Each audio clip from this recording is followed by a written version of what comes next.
ప్రకటన గ్రంథం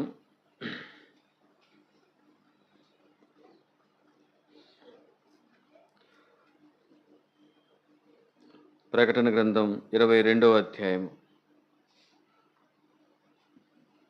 ప్రకటన గ్రంథం 22వ అధ్యాయము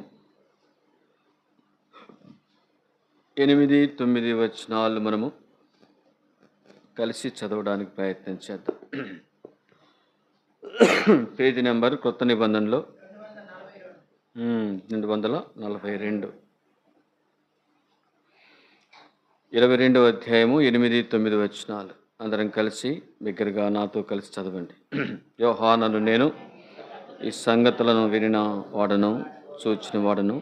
నేను విని చూచినప్పుడు వాటిని నాకు చూపుతున్న దూత పాదం ఎదుట నమస్కారం చేటుకు సాగిలపడగా అతడు వద్దు సుమి, నేను నీతోనూ ప్రవక్తలైన నీ సహోదరుడితోనూ ఈ గ్రంథమందున్న వాక్యములను గైకొను వారితోనూ సహదాసులను దేవునికే నమస్కారము చేయమని చెప్పెను. చాలు. చదవబడిన ఈ లేఖన భాగమును ఉదయకాల సమయంలో ప్రభు మన ఉనికిలో దీవించి మనతో మాట్లాడి ఆరాధించట కొరకై ప్రభు మనల్ని సిద్ధపరచినట్లుగా ప్రార్థన చేసుకుని ఈ వాక్య భాగాలు మనం ధ్యానం చేసుకుందాం. ప్రార్థన చేసుకుందాం. ప్రేమగల తండ్రి, పరిశుద్ధుడికి మా దేవా, మీ పరిశుద్ధ పాదములకు స్తోత్రములయ్యా. అందరూ ఉదయకాల సమయంలో తండ్రి అయినా నూతన మాసము మొదటి ప్రభు దినములు నీ సన్నిధిలోని ప్రజలముగాన తండ్రి మిమ్మల్ని ఆరాధించట కొరకై మమ్మల్ని సిద్ధపరుస్తూ వచ్చినందుకు నీకు వందనాలు. గత మాసం అంతా నా తండ్రి మాకు తోడుగా ఉండి మమ్మల్ని కాపాడిన మా తండ్రి మీకు స్తోత్రాలు. దేవా, ఏ కీడు తగలకుండా నా తండ్రి దేవా నీ రెక్కల క్రింద మమ్మల్ని భద్రపరుస్తూ వచ్చి భయంకరమైన వాతావరణము, భయంకరమైనటువంటి బలహీనమైన శరీరాలు దేవా నా తండ్రి ఎన్నో రకాలైనటువంటి నా తండ్రి శోధన, బాధలు, వ్యాధులు, గండం, నష్టం ఓ మానవుల నుంచి తప్పించి నా తండ్రి నూతనమైనటువంటి నా తండ్రి ప్రభా మాసములు మొదటి ప్రభు దినాన మీ ప్రజలముగా నీ సన్నిధిలో చేరి మేము ఆరాధించే కొరకై మమ్మల్ని సిద్ధపరుస్తూ వచ్చా. దేవా నా తండ్రి గత మాసం అంతా నా తండ్రి మా తండ్రిగా, మా కాపురిగా, మా దేవునిగా నా తండ్రి దేవా మీరు మాకు తోడుగా ఉండి సహాయపడుతూ వచ్చారు. అంతేకాదు నైనా మీరు మాకు సమీపముగా ఉండి మా మరణ ఆలకిస్తూ వచ్చారు. ఎన్నో మార్లు మేమైతే మరిచినా మీరు మమ్మల్ని మరచిపోలేదయ్యా నా తండ్రి. మీరు మరిచి ఉంటే మేము ఏమైపోయేవారము తండ్రి. మరువని విడువని ఎడబాయని ప్రేమను తలపోసుకుని మిమ్మల్ని స్తుతిస్తూ ఉదయకాలం తండ్రి అయినా రక్త ప్రోక్షణ కిందకి నేను మమ్మల్ని మేము తీసుకుని వస్తూ వాని ధర్మశాస్త్రంలోని ఆశ్చర్యమైన సంగతులు గ్రహించినట్లుగా మాత్రమే నేత్రాలు తెరవండి. మీరే నీ వాక్య భాగం ద్వారా మీరు మాతో మాట్లాడి ఆరాధన ఆత్మతో మమ్మల్ని నింపి సహాయం ఇచ్చేయమని యేసు నామమున స్తుతించి నా తండ్రి నిష్ప్రయోజకుని బలహీనుని కనికరించి సెలవు చాటు మరుగుపరిచి నీ ప్రజల అక్కరకులది నా తండ్రి నాతో మాతో మాట్లాడి మహిం పొందమని యేసు నామమున స్తుతించి ప్రార్థించి వేడుచున్నాము తండ్రి.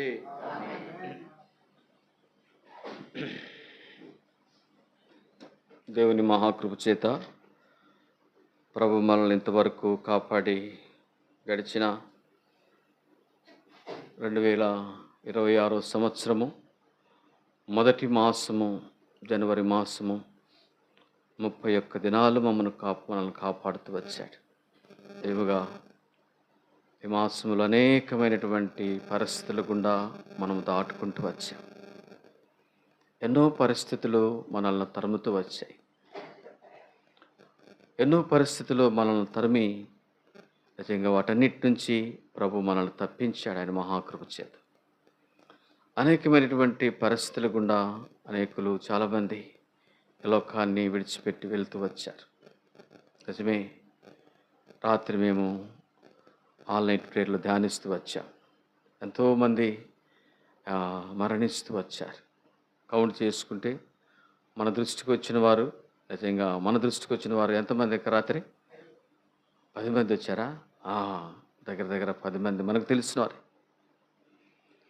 నిజంగా మనకు తెలియకుండా ఎంతమంది లోకాన్ని విడిచిపెట్టి వెళ్ళారు. ప్రేమైన సహోదరుడా, సహోదరి, దేవుని కృపచేత ప్రభు మనల్ని ప్రేమించి మరొక మాసం మనకిచ్చాడు. ఇది మన శక్తి కాదు, మన భక్తి కాదు, మన మంచితనం కాదు, మనది ఏది కూడా కాదు. కానీ ఇంకా ప్రభు మనల్ని బ్రతికించి ఈ మాసములో కూడా బ్రతుకు జీవుడా అంటున్నాడంటే, ఎందుకంటే బ్రతికించినటువంటి దేవుని ప్రేమను ఇకనైనా మనం అర్థం చేసుకోవాలని. బ్రతికించినటువంటి దేవుడు ఎందుకు బ్రతికించాడు అనేటువంటి విషయాన్ని మనం జ్ఞాపకం చేసుకొని బ్రతికిస్తూ వచ్చినటువంటి దేవునికి ఇష్టంగా బ్రతకాలని దేవుడు మన కొరకు ఎదురు చూస్తున్నాడు. అందుకని ఆయన ప్రేమ మన ఎడల శాశ్వతమైనదండి. ఆయన ప్రేమ మన ఎడల మారని ప్రేమ. ఆయన ప్రేమ మన ఎడల ఎంతో అద్భుతమైనటువంటి ప్రేమ. అందుకని దేవుడు ప్రేమాస్వరూపి అయినటువంటి దేవుడు నిన్ను ప్రేమించి ఎన్నో మార్లు ఈ మాసమంతా, జనవరి మాసమంతా ఎన్నిసార్లు తిరుగుబాటు చేశాం, ఎన్నిసార్లు తప్పిపోయాం, ఎన్నిసార్లు హద్దు మీరిపోయాం, ఎన్నిసార్లు దేవుని ఆజ్ఞను ఉల్లంఘిస్తూ వచ్చాం, ఎన్నిసార్లు దేవునికి దుఃఖపెడుతూ వచ్చాం, ఎన్నిసార్లు దేవుని గాయపరుస్తూ వచ్చాం, ఎన్నిసార్లు దేవుని యొక్క మనస్సును అర్థం చేసుకోకుండా ప్రవర్తిస్తూ వచ్చాం. రాత్రి భాగాలన్నీ ఎంతో స్పష్టంగా ధ్యానిస్తూ వచ్చాం. దేవుని మహాకృప చేత ఒప్పుకోలు ప్రార్థన చేశాము. అదే సమయంలో తిరిగి ప్రార్థనలు కూడా పాల్పొందుతుంది. రాత్రి ఆల్ నైట్ ప్రేయర్లో దేవుని మహాకృప చేత ఎంతమంది వచ్చారు?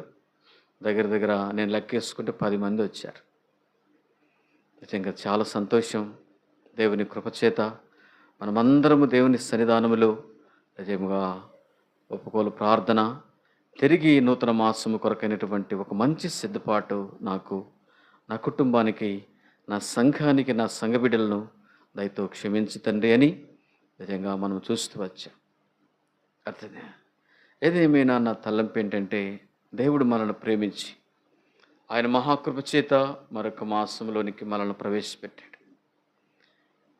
ఈ 2026 సంవత్సరం 2వ మాసములోనికి మనం వచ్చాం. ఎంత ధన్యులం. నిజంగా దేవుని ప్రేమను అర్థం చేసుకుని ప్రభు కొరకు, దేవుని కొరకు ముందుకు సాగే ప్రజలముగా ప్రభు మనల్ని సిద్ధపరచినట్లుగా కొన్ని విషయాలు మనము వాక్య భాగాలు చూసుకొని మనం ఆరాధనలోకి వెళ్దాం. రండి. ప్రకటన గ్రంథం 22వ అధ్యాయము 8-9 వచనాలు ఒకరు బిగ్గరగా స్పష్టంగా చదవండి. యోహానను నేను ఈ సంగతులను వినినవాడను, చూచినవాడను, నేను విని చూచినప్పుడు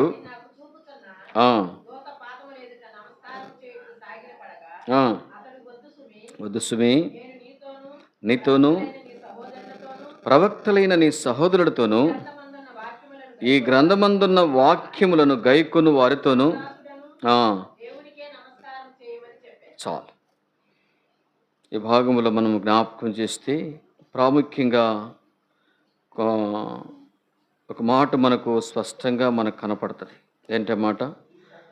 నమస్కారము చేయుటకు సాగిలపడగా, నమస్కారము చేయుటకు సాగిలపడగా అనే మాట మనకు కనపడుతుంది. ఇక్కడ భక్తుడైనటువంటి యోహాను ఇక పరలోక దర్శనాన్ని ఆయన చూస్తూ అంటున్నాడు ఇక్కడ, నేను ఈ సంగతులను వినినవాడను, చూచినవాడను. నేను విని చూచినప్పుడు వాటిని నాకు చూపుచున్న దూత పాదముల ఎదుట నమస్కారము చేయుటకు సాగిలపడగా. దూత పాదముల దగ్గరికి వచ్చి సాగిలపడడానికి వస్తున్నాడు.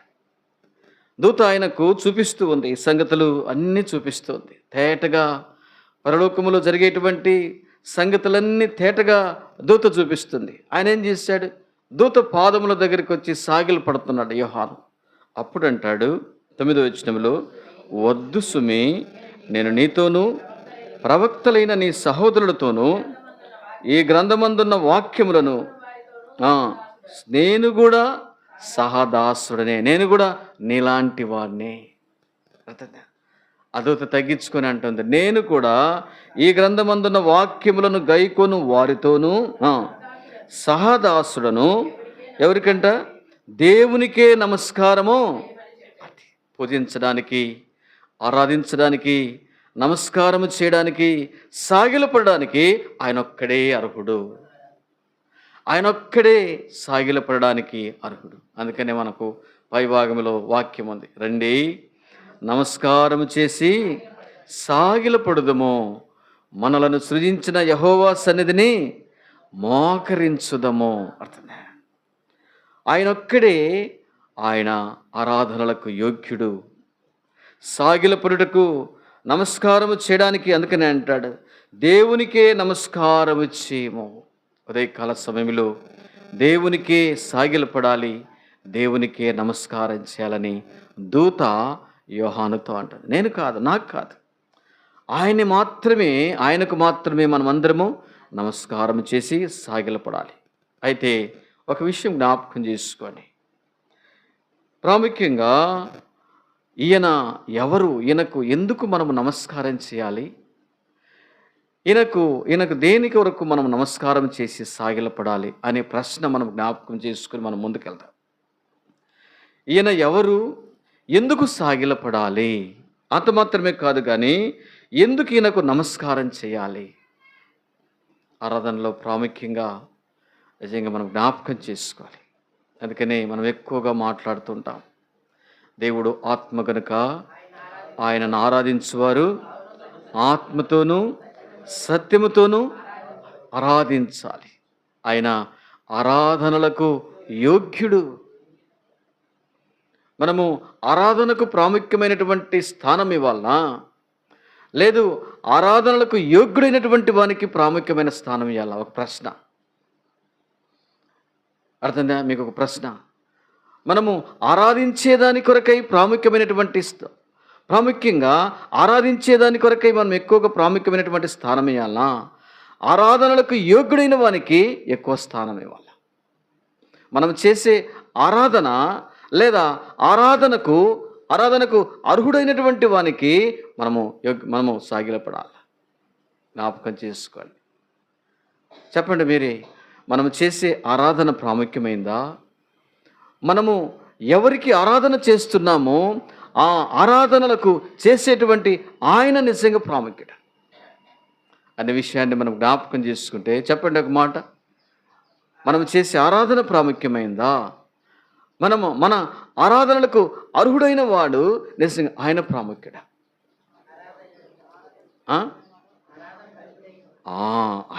ఆయనే ఆరాధన ఏంది? మన ఆరాధనకు యోగ్యుడైనటువంటి ఆ దేవుణ్ణి మనం ఆరాధించడానికి వస్తున్నాం. ఆరాధన ఏంది? మన ఎవరైనా ఎక్కడైనా చేస్తారు, పొగడొచ్చు. ఆరాధన అంటే పొగడడం, గణపరచడం కాదు, కానీ ఆరాధనలకు యోగ్యుడు. అందుకని పాట పాడుతూ వచ్చు, ఆరాధనలకు యోగ్యుడు నీవే, స్తుతి గీతములకు పాత్రుడు. ఆయన ఆరాధనకు యోగ్యుడు, ఆయనకు మాత్రమే మనము నమస్కారం చేయాలి. ఈయనకు నమస్కారం చేయడానికి, సాగిలపడడానికి, ఎందుకు సాగిలపడాలి, ఎందుకు నమస్కారం చేయాలి అనే కొన్ని విషయాలు మనం ధ్యానం చేసుకొని ఆరాధనలోకి వెళ్దాం. రండి, నిర్గమకాండం 4వ అధ్యాయము. ఈయన ఎవరు, ఎందుకు సాగిలపడాలి, ఎందుకు ఆయనకు నమస్కారం చేయాలి, ఎవరు అనే విషయాన్ని జ్ఞాపకం చేస్తే, నిర్గమకాండం 4వ అధ్యాయము 31వ వచనాన్ని ఒకరు చదవండి. అందరు తీసుకోండి. 4వ అధ్యాయము 31వ వచనం చదవక. మరియు యెహోవా ఇశ్రాయేలీయులను చూడవచ్చి తమ బాధను కనిపెట్టునను మాట జనులు విని, ఇక్కడ గమనించాలి, యెహోవా ఇశ్రాయేలీయులను చూడవచ్చి తమ బాధను కనిపెట్టనను మాట జనులు, తమ బాధను కనిపెట్టెను. మన పితరులైనటువంటి వారు ఐగుప్తు దాసత్వములో ఉండి ఎంతో బాధపడుతూ వచ్చారు. ఎంతకాలం ఉన్నారు ఐగుప్తుల వారు? చెప్పగలరైనా ఎంతకాలం ఉన్నారు వాళ్ళు? 400, ఎవరు చెప్పారన్నమాట? 430 సంవత్సరాలు. 430 సంవత్సరాలు.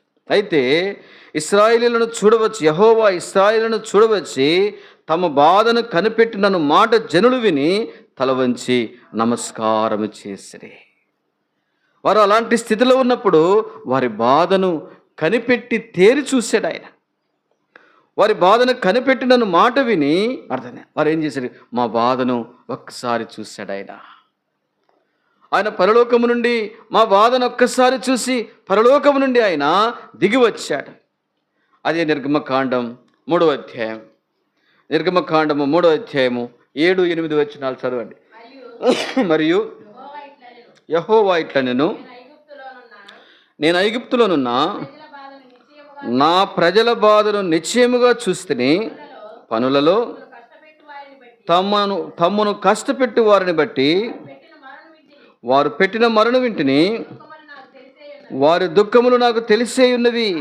కాబట్టి ఐగుప్తీయుల చేతిలో నుండి వారిని విడిపించుటకును ఆ దేశములో నుండి విశాలమైన మంచి దేశమునకు, అనగా కనానీయులకు, హిత్తీయులకు, అమోరీయులకు, పెరిజ్జీయులకు, హివీలకు, యెబూసీయులకు నివాస స్థానమైన పాలు తేనెలు ప్రవహించు దేశమునకు వారిని అతి ఎందుకు దిగి వచ్చారంట?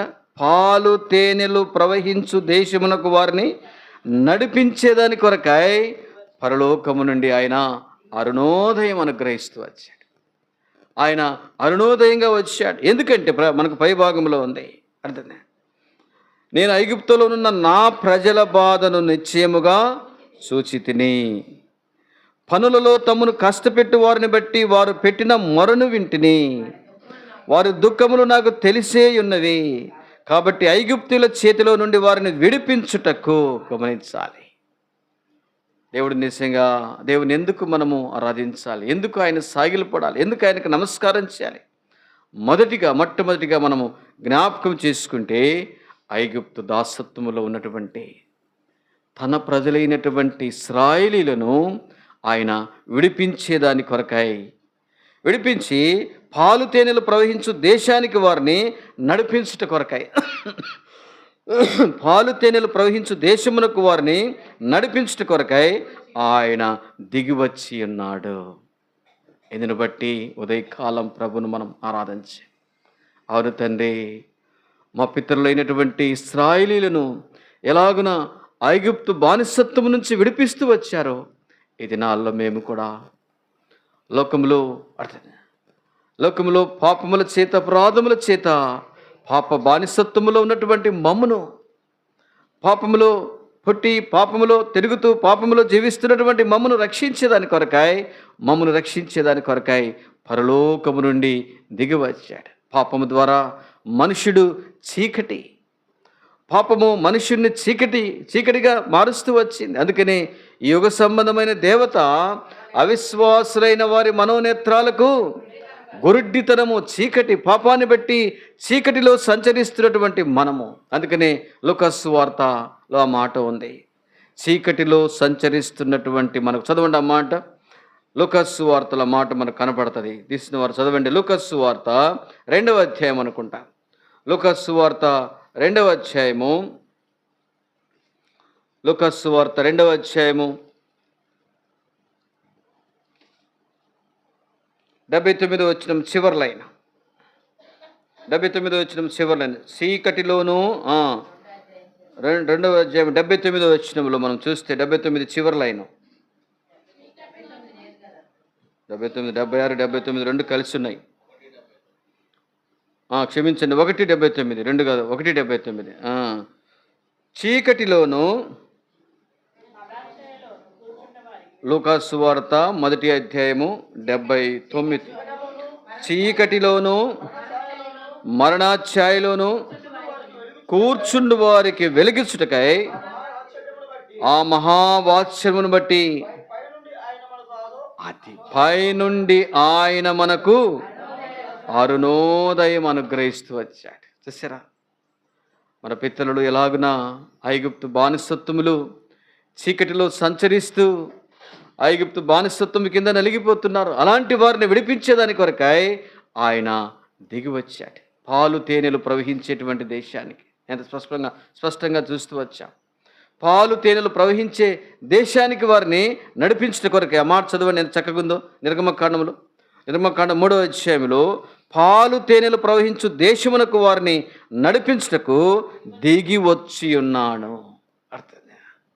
అలాంటి స్థితిలో ఉన్నటువంటి నిన్ను నన్ను కూడా పాపాన్ని బట్టి చీకటిలో సంచరిస్తున్నటువంటి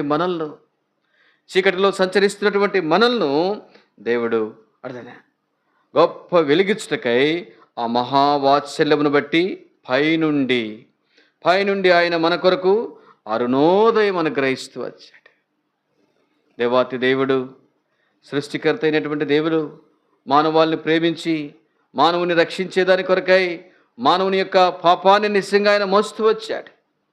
ఆయన మన పాపముల కొరకై, ఆయన మనల్ని రక్షించేదాని కొరకై పరలోకము నుండి ఈ లోకానికి వచ్చాడు.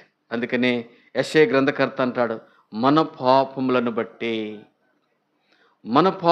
యెషయా గ్రంథం 53వ అధ్యాయము 5వ వచనంలో చూడండి మాట. యెషయా గ్రంథం 53వ అధ్యాయము 5వ వచనం.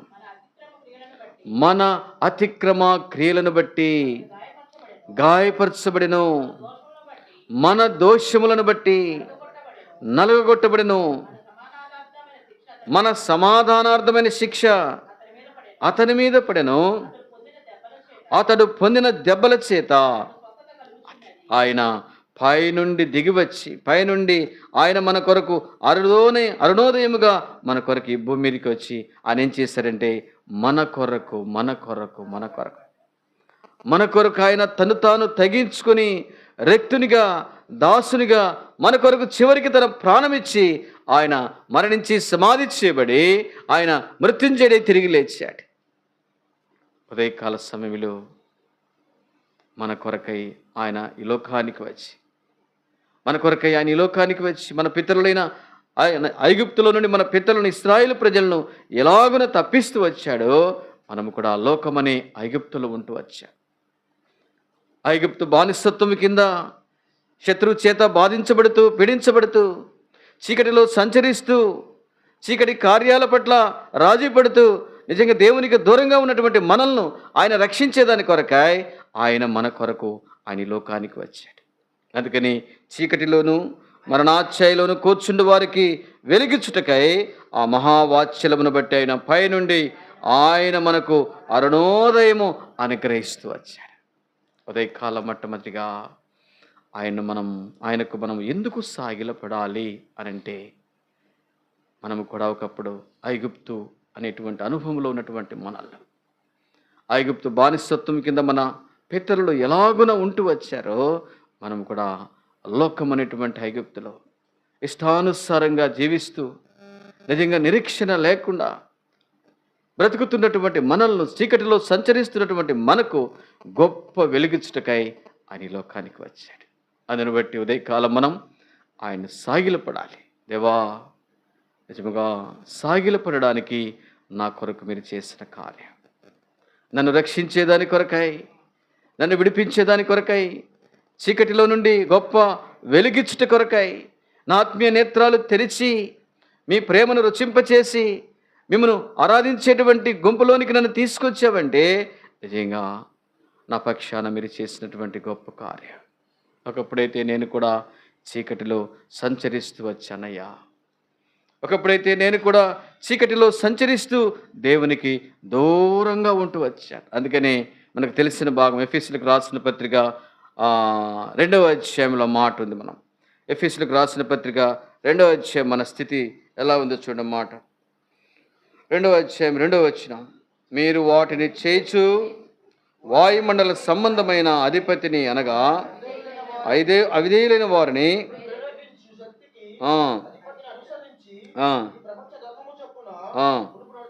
ఇది ఐగుప్తు యొక్క అనుభవం. లోకములో ఈ ప్రపంచ ధర్మము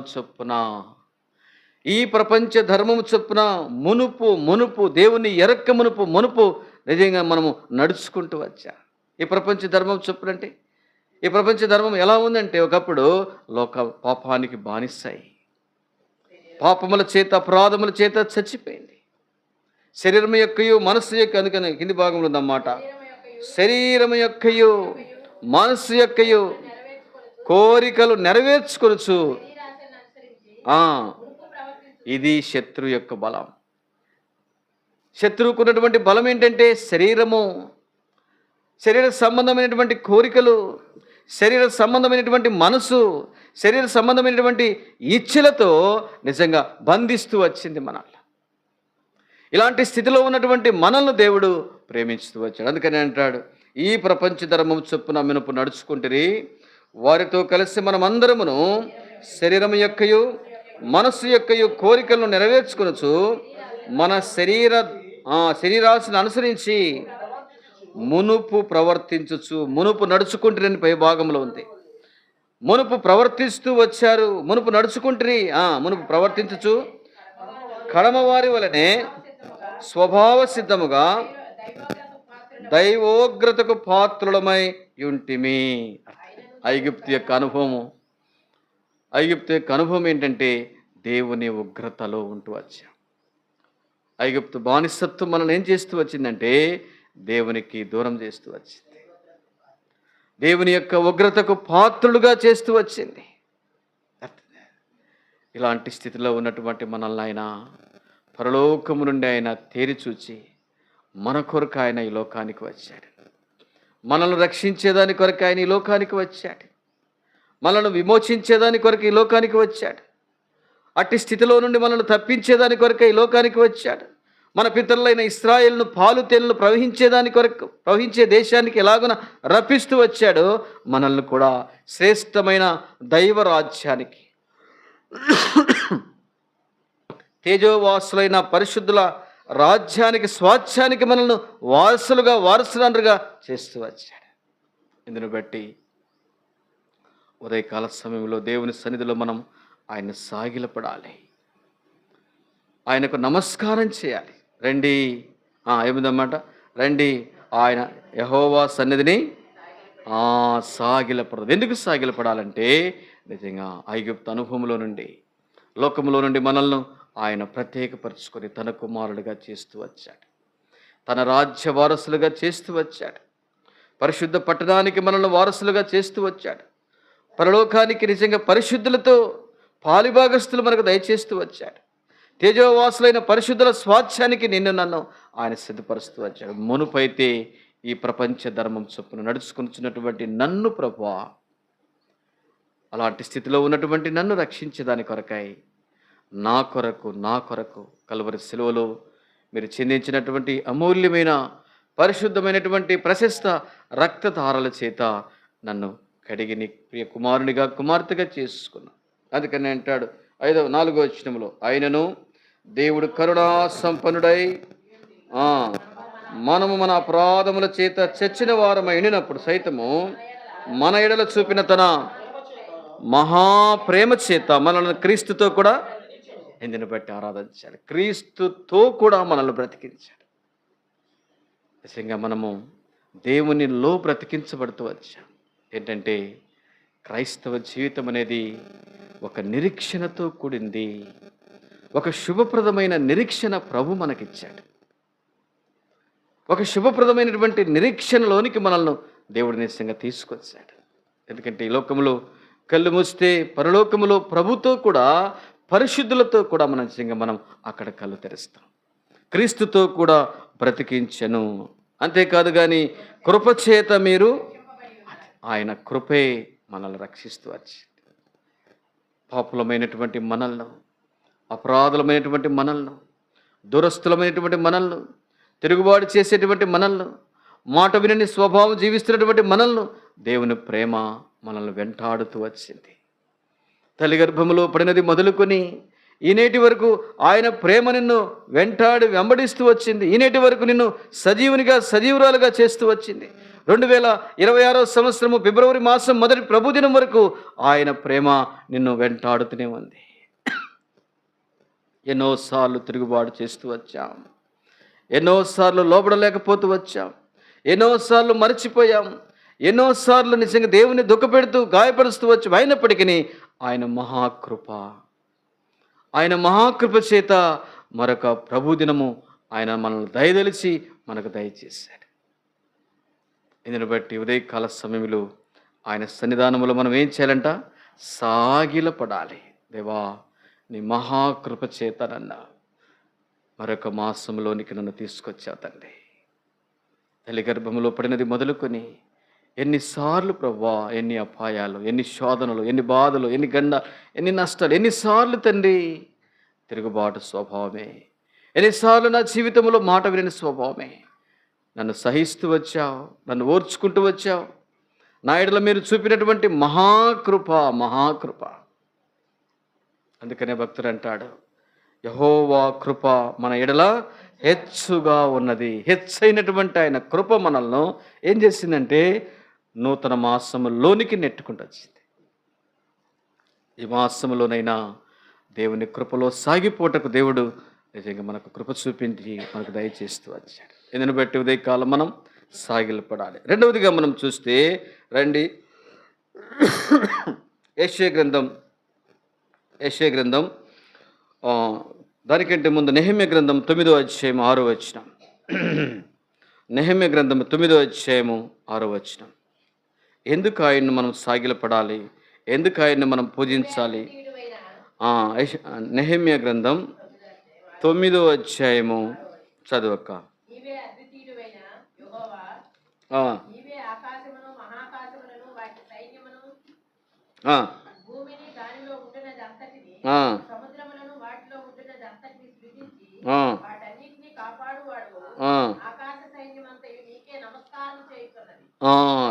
చాలకంగా నీవే అద్వితీయుడవైన యెహోవా, నీవే ఆకాశమును మహాకాశములను వాటి సైన్యమును భూమిని దానిలో ఉండున్నది అంతటిని సముద్రములను వాటిలో ఉండున్నది అంతటిని సృజించి వాటన్నిటిని కాపాడుతానన్నట. టీవీలో ఒక ఛానల్ ఉంటుంది, తెలుసు యవనస్తులకు అనుకుంటే. ఏ ఛానల్ అవి? ఎన్ని జంతువులు, చిన్న చిన్న పురుగులు అయినా చూపిస్తే ఏ ఛానల్ అమ్మది? డిస్కవరా? ఇంకా దానికంటే ఇంకో ఛానల్ ఉంటుంది, చూసారా? నిజంగా భూమి మీద ఆయన సృష్టించినటువంటి సృష్టిలో నిజంగా ప్రతి జీవిని ఆయన కాపాడుతున్నాడు. ఆయన సృష్టించాడు, ప్రతి జీవిని ఆయన సృజించాడు, సృష్టికర్త ఆయన. వాటన్నిటిని ఆయన ఏం చేస్తున్నాడంట? కాపాడుతున్నాడు. చూసారా? అందుకనే మత్తయి సువార్తలో మాట ఉంది, ఆకాశ పక్షులను చూడుడి, అవి విత్తవు, కోయవు, వాటిని పోషిస్తున్నటువంటి దేవుడు.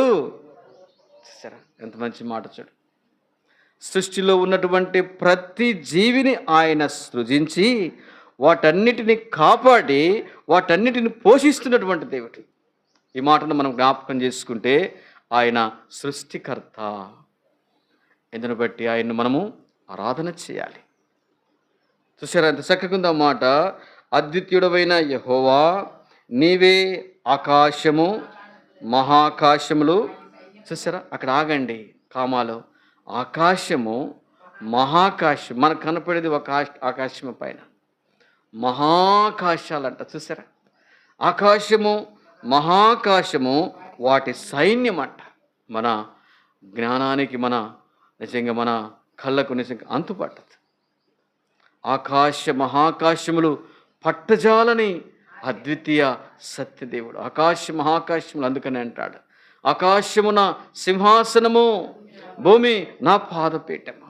అంత గొప్ప దేవుడు నీకు దొరికాడమ్మా అయ్యా, అంత గొప్ప దేవుడు నీకు దొరికాడు భూమి మీద. నువ్వెంత ధన్యుడువు, నువ్వెంత ధన్యురాలువో తెలుసా?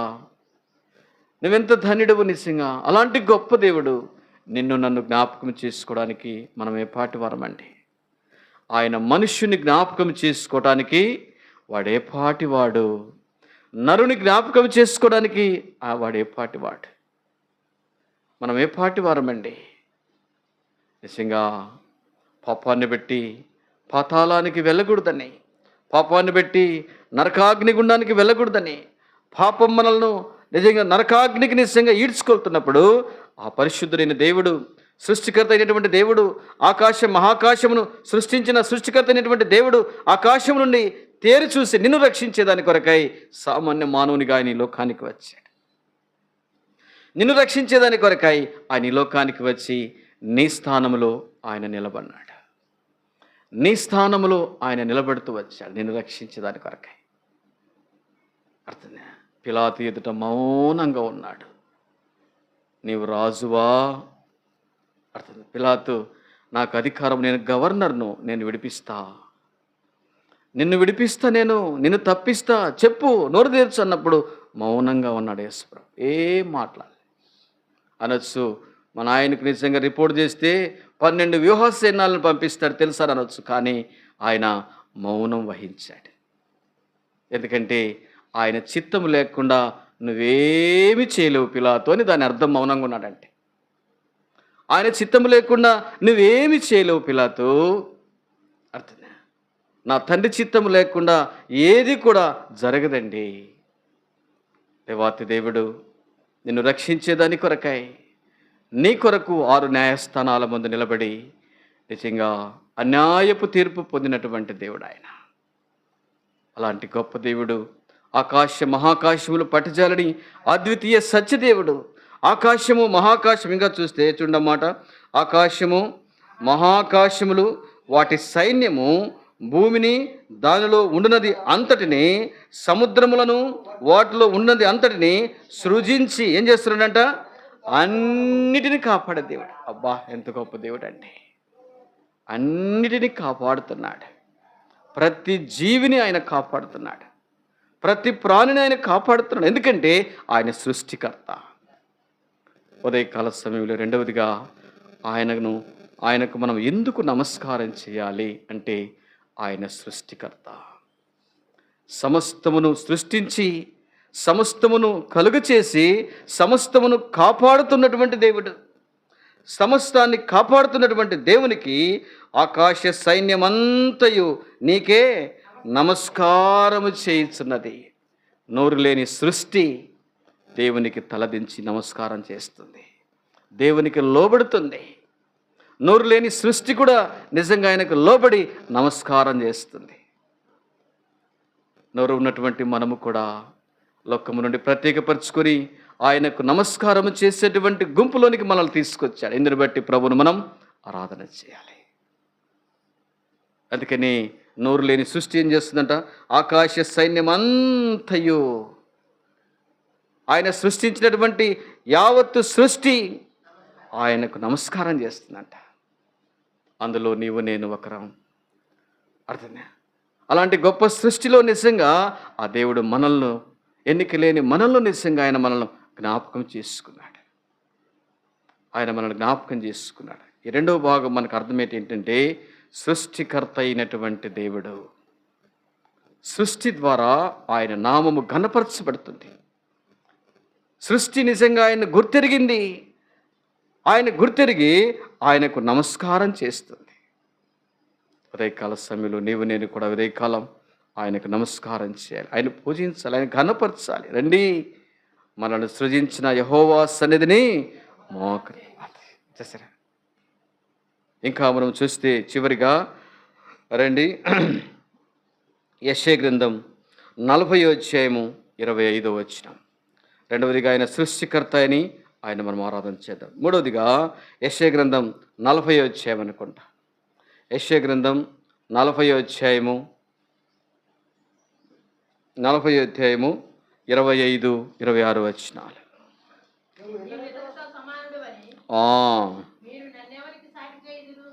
నీవు ఇతనితో సమానుడవని మీరు నన్నెవరిని సాటి చేయుదురు అడుగుతున్నాడు.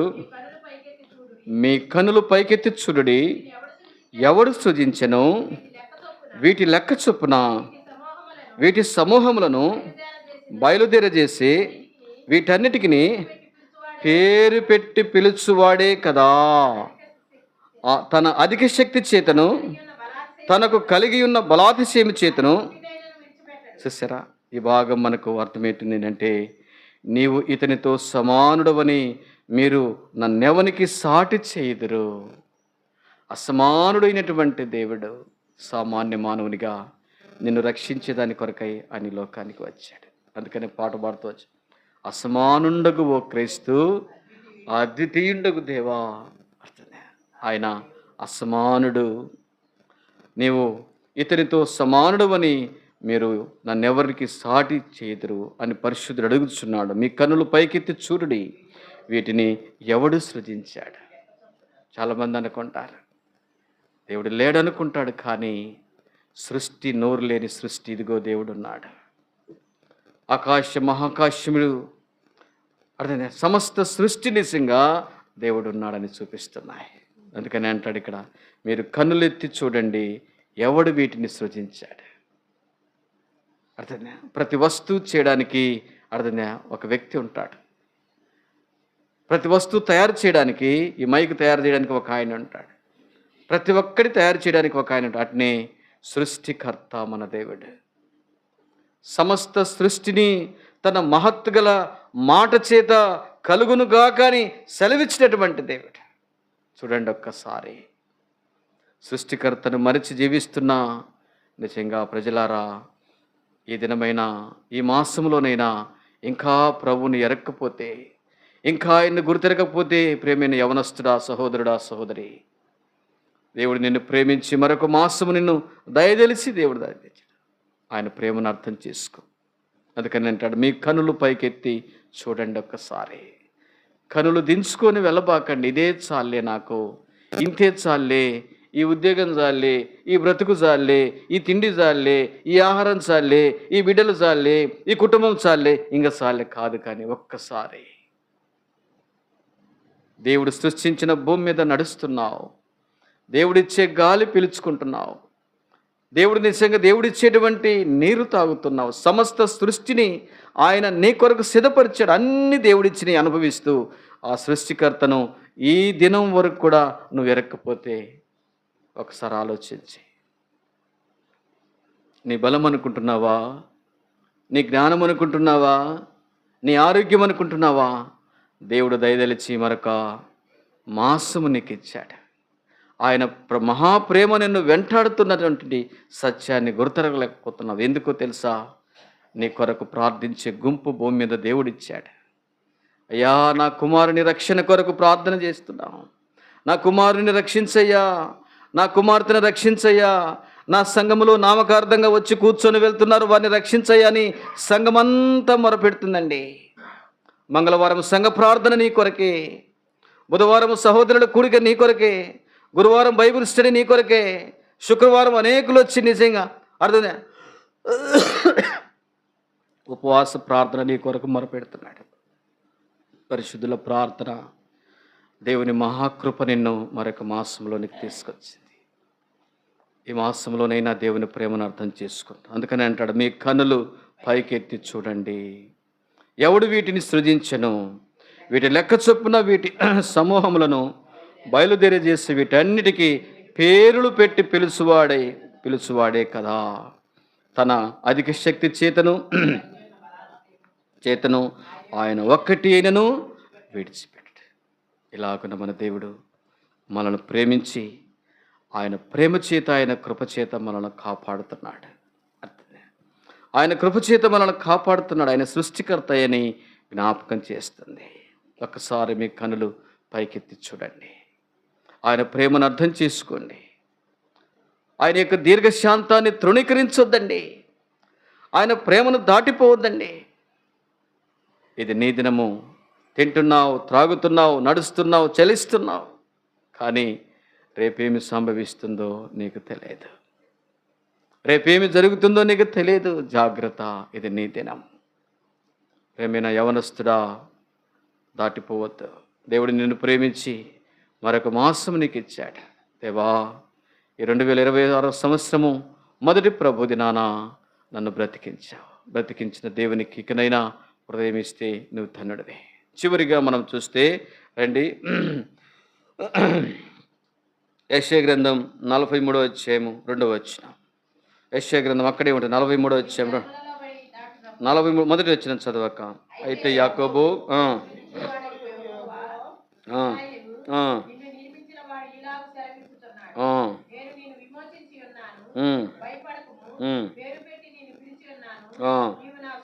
పేరు పెట్టి నిన్ను పిలుస్తున్నాడు. నీ పేరు తెలుసు ఆయనకు. దేవుడు ప్రతి ఒక్కరిని పేరు పెట్టి పిలుస్తాడు. ఆయన నీ పేరు పెట్టి నిన్ను పిలుస్తున్నాడు. ఏమని? నా కుమారుడా నీ హృదయము నాకిమ్ము. నా కుమారుడా అనే కాడ నీ పేరు పెట్టుకో. దేవుడు ప్రేమతో నిన్ను పిలుస్తున్నాడు.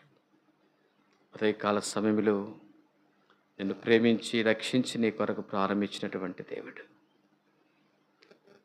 ఆయన యొక్క ప్రేమను అర్థం చేసుకో. ఆయనకు సాగిలపడు. లోకంలో నుండి భయంకరమైనటువంటి పాప బానిసత్వముల నుండి ప్రభు మనల్ని విడిపించాడు.